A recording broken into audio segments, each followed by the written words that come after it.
அதிக மாதவிடாய் வந்து இரத்தப்போக்கு அதிகமாக இருக்கிறத சரி செய்கிறதுக்கான மருந்து தயாரிக்கும் முறையை பார்க்க போகிறோம். அதிக மாதவிடாயின்னு சொல்லுவோம். சிலர் வந்து அதிகமாக இரத்தப்போக்கு போய்கிட்டே இருக்குன்னுவாங்க. இது நிற்காமல் ஒரு முறை ஆரம்பித்தா 15 நாள் 20 நாளைக்கு போய்கிட்டு இருக்கோம். அப்போது அவங்களால ஒரு வேலையும் செய்ய முடியாது, ரொம்ப வந்து கஷ்டப்படுவாங்க. அவங்களுக்கு முக்கியமாக வந்து தேன், பன்னீர் ரோஜா, ஏலக்காய், கிராம்பு இதெல்லாம் கூட்டு கலவையாக சேர்ந்து இப்போ நம்ம மருந்தாக தயாரிக்க போகிறோம். மாதவிடாய் அதிக இரத்தப்போக்கு, அதை பெரியவங்களாக இருந்தாக்கா பெரும்பாடுன்னு சொல்லுவாங்க. சின்ன வயசு பிள்ளைங்களுக்கு வந்து ஏஜ் அட்டன் பண்ணதுலேருந்து சாதாரணமாக வந்து மாத ஒழுக்கு போகிறது வந்து 1 வாரம் வரைக்கும் போகிறது வந்து அது இயற்கை. 1 வாரத்துக்கு மேலே வந்து அதிக இரத்தப்போக்கு 15 நாள் 1 மாதம் அப்படி தொடர்ந்து இரத்தப்போக்கு வெளியாகிக்கிட்டு இருக்கு அப்படின்னாக்கா அவங்களுக்கு கருப்பை வந்து சுத்தம் இல்லை, கருப்பை வீக்கம் இருக்குது அப்படின்னு நீங்கள் வந்து தெரிஞ்சுக்கலாம். கருப்பை வந்து திறந்துருக்குதுனாக்கா அவங்களுக்கு இரத்தப்போக்கு வெளியாகிட்டே இருக்கும். அதை வந்து பல்கி யூட்ரஸ் அப்படின்னு சொல்லுவோம். கருப்பை வீக்கம், உள்ளுக்க வந்து கொழுப்பு இதெல்லாம் வந்து கசடுகள் தங்கி இருந்துச்சுனாக்கா அந்த கருப்பை வாய் திறந்தவானைக்கே இருக்கும். அவங்களுக்கு வந்து சீக்கிரமாக வந்து கருப்பை வாய் மூடுனா தான் அந்த இரத்த ஒழுக்கு வெளியாகாமல் இருக்கும். அந்த கருப்பையை வந்து சுருங்க வைக்கணும்னாக்கா குளிர்ச்சி படுத்தணும். உள்ளுக்குள்ளே இருக்க கசடுகள் வெளியேறிட்டு 1 வாரத்துலேயும் இயற்கையாக எப்படி ரத்தம் வெளி வந்துச்சோ அதே மாதிரி மெதுவாக சுருங்கிடும் 1 வாரத்தில். அந்த மாதிரி இல்லாமல் அதிகம் போய்கிட்டு இருக்குனாக்கா அவங்க சாப்பிட்ற உணவுகளும் ஒரு வித காரணம். அதாவது மாமிச உணவுகள் அதிகமாக சூடு காரம் அந்த மாதிரி அந்த மாதவிடாய் காலத்தில் அவங்க சாப்பிட்டாங்கனாக்கா அவங்களுக்கு அதிக இரத்தப்போக்கு போய்கிட்டே இருக்கும். இன்னும் சில பேர் நான் தலைக்கு எண்ணெய் வச்சுக்கிட்டேனாக்கா அதிகமாக வந்து இரத்தப்போக்கு போகுது அப்படின்னு சொல்லுவாங்க. சில பேர் சூட்டுனால தினமும் தலையை முங்கிட்டு குளிச்சுட்ருப்பாங்க. அப்படி குளிக்கிறது நல்லது தான்.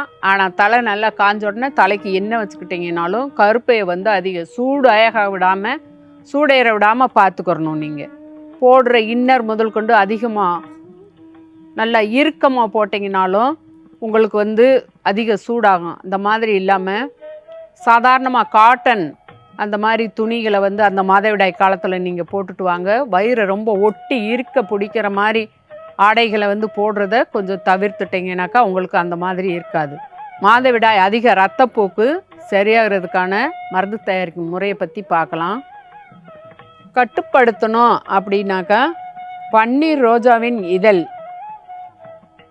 நிறைய எடுத்துக்கிறணும். ஒரு 50 கிராம் அளவுக்கு எடுத்துக்கிறலாம். நல்லா சுத்தம் பண்ணிவிட்டு இந்த காம்பு நீக்கிட்டு இதழ்களை மட்டும் எடுத்துக்கிறணும்.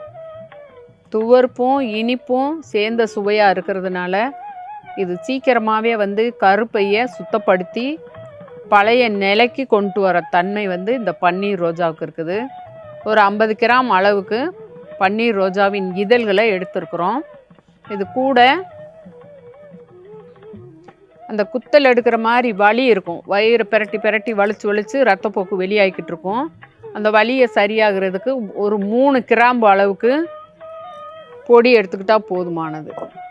கிராம்பு பொடி கொஞ்சமாக ஒரு சிட்டிகை அளவுக்கு எடுத்துருக்குறோம். இப்போ இது கூட ஏலக்காய்,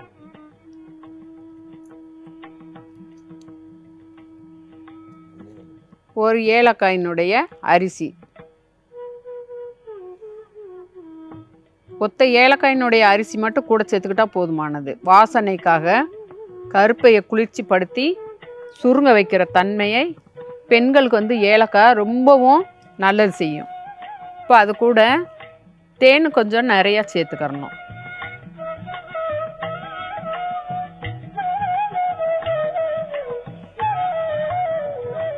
இந்த ரோஜா முழுதும் நல்லா தேன்லேயே ஊறணும்.